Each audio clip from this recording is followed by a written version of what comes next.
Au cœur des enseignements bouddhistes réside une compréhension profonde de la souffrance et du chemin vers son apaisement. Le Bouddha, Siddhartha Gautama, a enseigné que la souffrance, dukkha, est une part inhérente de l'existence, enracinée dans l'attachement, l'ignorance et le désir.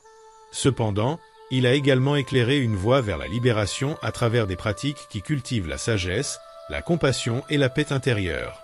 Parmi ces pratiques se trouvent des rituels, non pas de simples cérémonies, mais des actes transformateurs qui alignent le corps, l'esprit et l'âme vers la guérison.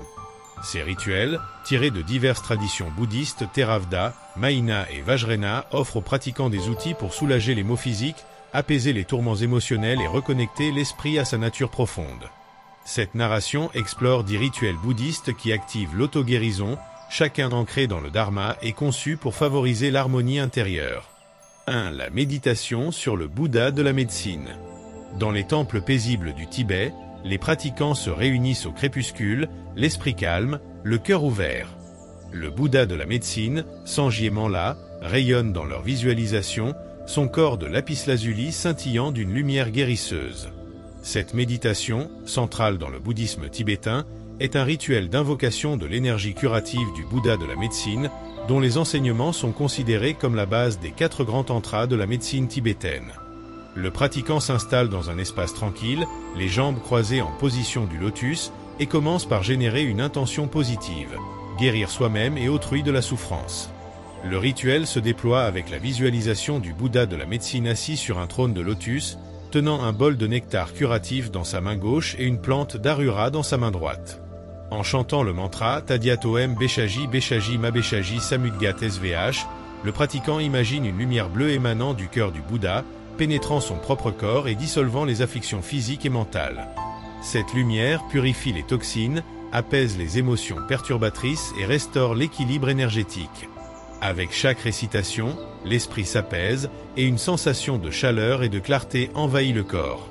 Ce rituel, pratiqué régulièrement, est réputé pour renforcer l'immunité, réduire le stress et cultiver une profonde confiance en la capacité naturelle du corps à se guérir.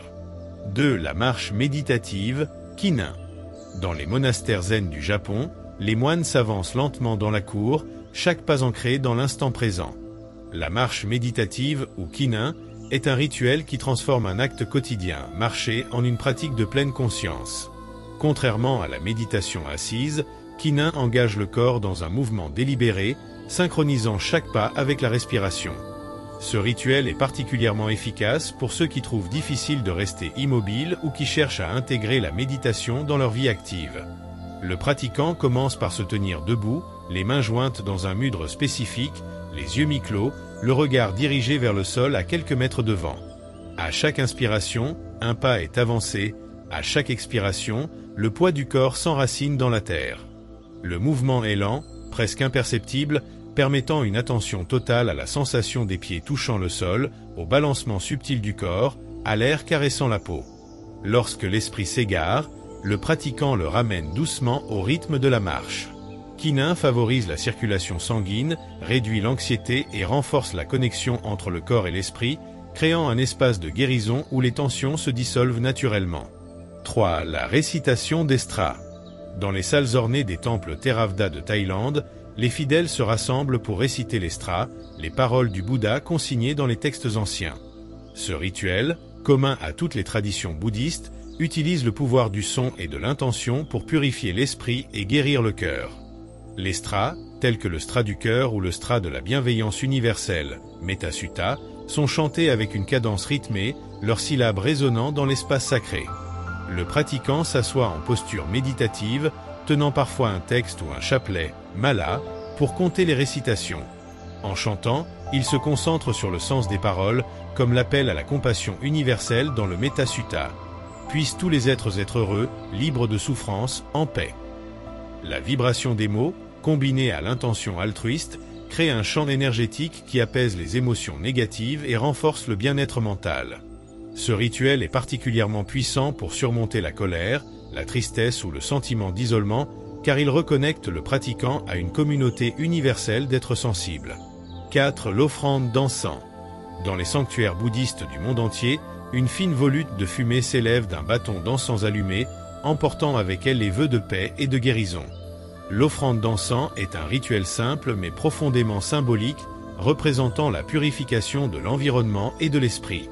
L'odeur apaisante de l'encens, souvent à base de bois de santal ou de lotus, calme le système nerveux et facilite l'entrée dans un état méditatif. Le rituel commence par l'allumage de l'encens devant une statue du Bouddha ou un autel. Le pratiquant incline la tête en signe de respect, puis place l'encens dans un brûleur, offrant mentalement cette fumée au Bouddha, au Bodhisattva et à tous les êtres. En formulant une intention de guérison pour soi, pour un proche ou pour le monde, le pratiquant visualise la fumée dissipant les énergies négatives et répandant la paix. Ce rituel, pratiqué quotidiennement, aide à réduire le stress, à clarifier l'esprit et à cultiver un sentiment de connexion spirituelle. 5. La pratique de la bienveillance, Metta Bhavana. Dans la tradition Theravada, la méditation de la bienveillance, ou Metta Bhavana, est un rituel puissant pour guérir les blessures émotionnelles et cultiver l'amour inconditionnel. Ce rituel repose sur l'idée que l'amour bienveillant, lorsqu'il est dirigé vers soi et les autres, dissout les barrières de la haine, de la peur et de la douleur. Les moines du Sri Lanka, assis sous les arbres sacrés de Bodh Gaya, pratiquent Metta pour apaiser leur esprit et rayonner la paix.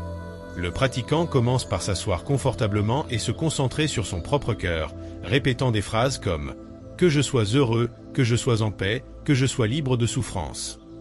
Une fois que ce sentiment de bienveillance envers soi est établi, il est étendu à un être cher, puis à une personne neutre, à une personne difficile, et enfin à tous les êtres. Cette progression élargit le cœur, libérant les ressentiments et renforçant la résilience émotionnelle. Metta Bhavana est particulièrement efficace pour guérir les traumatismes relationnels et réduire les symptômes de dépression. 6. La purification par l'eau.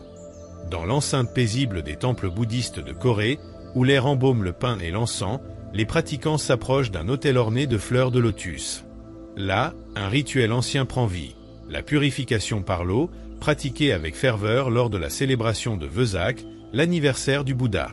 Ce rituel, profondément enraciné dans la tradition Mahina, utilise l'eau comme un symbole de la clarté originelle de l'esprit, un miroir liquide reflétant la pureté inhérente à chaque être.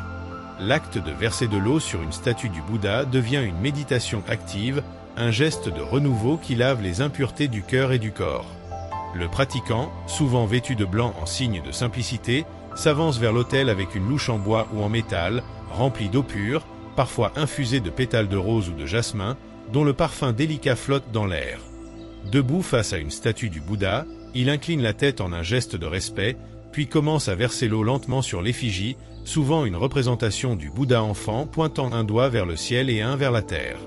En versant l'eau, il récite des vœux de purification, tels que mon esprit soit libre de colère, que mon cœur soit libéré de la jalousie, que mon corps soit purifié de toute affliction. Il visualise ses pensées négatives, rancune tenace, doutes corrosifs, peurs oppressantes se dissolvant dans le flot comme des feuilles emportées par un ruisseau. Le son de l'eau qui coule, doux et régulier, apaise l'esprit, tandis que l'acte physique ancre l'intention mentale. Ce rituel, accessible même aux débutants, est particulièrement puissant pour ceux qui se sentent submergés par le stress, la culpabilité ou la confusion mentale. Il agit comme un baume, restaurant un sentiment de légèreté et de pureté intérieure. En Corée, où ce rituel est souvent accompagné de chants de Stra, il crée une atmosphère de sérénité collective, renforçant le sentiment d'appartenance à une communauté spirituelle. Au-delà de son symbolisme, la purification par l'eau favorise la relaxation, réduit la tension artérielle et invite à une réconciliation avec soi-même, comme si chaque goutte versée effaçait une couche de souffrance accumulée. 7. Le rituel du mandala. Dans les monastères tibétains nichés au cœur des montagnes himalayennes, les moines se livrent à un acte de création aussi éphémère que profond, la réalisation d'un mandala de sable. Ce rituel, issu de la tradition Vajrayana, est une méditation visuelle et tactile qui incarne l'harmonie cosmique et l'impermanence de toute chose. Le mandala, un diagramme circulaire complexe, représente l'univers, mais aussi l'esprit humain dans sa quête d'équilibre et de guérison. Chaque grain de sable coloré, disposé avec une précision méticuleuse, porte une intention de paix et de transformation. Le processus commence par une cérémonie d'ouverture, où les moines invoquent les divinités et consacrent l'espace avec des chants et des offrandes d'encens. Assis en cercle, ils utilisent des chaks purs, des entonnoirs métalliques, pour déposer des grains de sable teints de pigments naturels, rouge pour la compassion, bleu pour la sagesse, vert pour la guérison.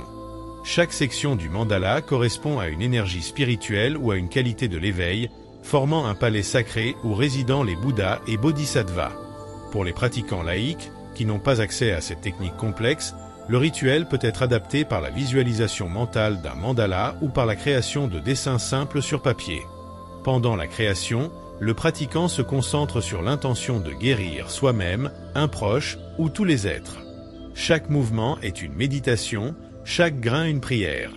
Une fois achevé, le mandala, dans toute sa splendeur, est contemplé brièvement avant d'être rituellement détruit. Les moines balaient le sable en un geste fluide, rappelant l'impermanence de toute chose, puis dispersent les grains dans une rivière ou dans le vent, partageant les bénédictions avec le monde. Ce lâcher-prise final est au cœur de la guérison spirituelle. Il enseigne à abandonner l'attachement, à accepter le changement et à trouver la paix dans l'éphémère. Ce rituel est particulièrement bénéfique pour surmonter l'anxiété liée à la perte ou au changement, car il ancre le pratiquant dans l'acceptation de l'impermanence. Il favorise également la concentration et la patience, réduisant le stress et cultivant un sentiment de connexion avec l'univers. En méditant sur le mandala, le pratiquant équilibre son karma, dissout les blocages émotionnels et s'ouvre à une compréhension plus profonde de la réalité. 8. La méditation sur les 5 éléments. Dans les retraites isolées du Népal, où le vent murmure à travers les vallées et où les rivières chantent des mélodies anciennes, les yogis du bouddhisme tantrique pratiquent la méditation sur les 5 éléments: terre, eau, feu, air et espace. Ce rituel, profondément enraciné dans la cosmologie bouddhiste, vise à harmoniser les énergies internes du corps avec les forces universelles, restaurant ainsi l'équilibre physique et mental. Chaque élément est vu comme un pilier de la vie, correspondant à des aspects spécifiques de la santé et de la conscience.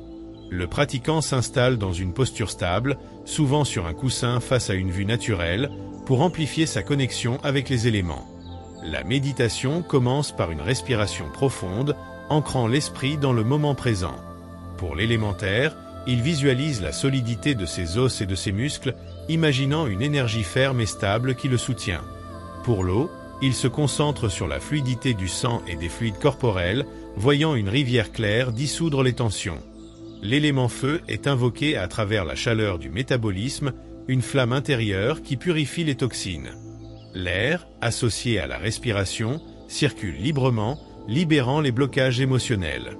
Enfin, l'espace, représenté par la vastitude de l'esprit, englobe tout, offrant un sentiment de liberté illimitée. À chaque étape, le pratiquant imagine l'élément se purifiant, éliminant les déséquilibres physiques comme la fatigue chronique ou émotionnels comme l'irritabilité. Par exemple, une visualisation de l'eau peut dissoudre un sentiment de lourdeur, tandis que le feu peut brûler les traces de colère. Ce rituel, pratiqué régulièrement, renforce la vitalité, améliore la clarté mentale et favorise une profonde harmonie énergétique. Dans le contexte tantrique, il est souvent accompagné de mantras spécifiques ou de mudras, mais même une pratique simplifiée accessible aux débutants peut apporter des bienfaits significatifs, comme une meilleure digestion ou un sommeil plus réparateur. 9. Le rituel de la circumambulation. Autour des spas majestueux de Bodh Gaya ou de Boudhanath, sous un ciel où les drapeaux de prière dansent dans le vent, les pèlerins s'engagent dans la circumambulation ou parikrama, un rituel qui unit le mouvement physique à l'intention spirituelle. Ce rite, pratiqué dans de nombreuses traditions bouddhistes, consiste à marcher lentement autour d'un monument sacré, un STPA, un temple ou même un arbre sacré dans le sens des aiguilles d'une montre, créant un cercle de mérite et de guérison. Chaque pas est une offrande, chaque tour une prière pour la paix intérieure et collective. Le pratiquant marche avec pleine conscience, tenant souvent un mala de 108 perles pour compter les tours ou les mantras. À chaque pas, il récite des prières, comme le mantra Om Mani Padmum, ou formule des vœux de guérison pour lui-même et les autres. Il visualise l'énergie sacrée du STPA rayonnant vers lui, comme une lumière dorée qui purifie le karma négatif et renforce la stabilité mentale. Le rythme régulier de la marche, combiné au son des cloches du temple ou du murmure des prières, crée un état méditatif, apaisant le mental et ancrant le corps dans le moment présent. Ce rituel est particulièrement puissant pour ceux qui traversent des périodes de turbulence émotionnelle ou qui cherchent un ancrage spirituel. La circumambulation favorise la résilience mentale, réduit le stress et cultive un sentiment de connexion avec le sacré. Dans des lieux comme Boudhanath, où des centaines de pèlerins tournent ensemble, l'énergie collective amplifie les bienfaits, créant une vague de paix qui semble envelopper le monde. Même pratiqué seul, autour d'un petit autel domestique, ce rituel offre un espace pour lâcher les fardeaux et retrouver un centre intérieur. 10. La méditation de Tonglan. Dans les grottes glacées des hauts plateaux tibétains, où le silence est seulement brisé par le souffle du vent, les pratiquants tibétains s'adonnent à la méditation de Tonglan, ou donner et recevoir. Ce rituel altruiste, ancré dans la tradition Mahina, transforme la souffrance en compassion, offrant un chemin radical pour guérir les blessures personnelles et collectives. Tonglan repose sur l'idée que l'on peut prendre sur soi la douleur des autres et offrir en retour amour, paix et bonheur, dissolvant ainsi les barrières de l'égoïsme. Le pratiquant s'assoit en posture méditative, les mains reposant doucement sur les genoux, le cœur ouvert. Il commence par se connecter à sa propre souffrance, reconnaissant ses peurs ou ses douleurs avec bienveillance. Puis, il visualise une personne souffrante, un proche, un étranger ou même tous les êtres. En inspirant, il imagine absorber leur souffrance sous forme d'une fumée noire et dense qu'il dissout dans son cœur, transformée par la lumière de la compassion. En expirant, il envoie une lumière blanche, rayonnante de joie, de guérison et de paix, enveloppant la personne ou le monde entier. Ce processus, répété avec une respiration lente et consciente, est profondément libérateur. Tonglan dissout les ressentiments, libère le cœur de la colère et cultive une résilience émotionnelle face aux défis. Il est particulièrement efficace pour guérir les blessures psychologiques, comme le chagrin ou le sentiment d'isolement, en renforçant l'empathie universelle. Les pratiquants rapportent souvent une sensation de légèreté après la pratique, comme si leur propre douleur s'était fondue dans un océan de compassion. Ce rituel, bien que simple dans sa structure, demande du courage, car il invite à affronter la souffrance sans détour, transformant la douleur en un acte d'amour. Ces 10 rituels, bien que divers dans leur forme et leurs origines culturelles, tissent un fil commun. Ils invitent le pratiquant à plonger dans sa nature profonde, à cultiver la pleine conscience, la compassion et la sagesse. Qu'ils soient pratiqués dans l'enceinte sacrée d'un temple, dans un monastère isolé ou dans un coin tranquille d'un foyer, ils offrent des chemins vers l'auto-guérison, non pas comme une promesse de miracles instantanés, mais comme un processus patient et transformateur. En s'engageant dans ces pratiques, le corps retrouve son équilibre, l'esprit s'apaise et l'âme s'élève vers une liberté intérieure, traçant un chemin de lumière pour soi et pour tous les êtres sensibles.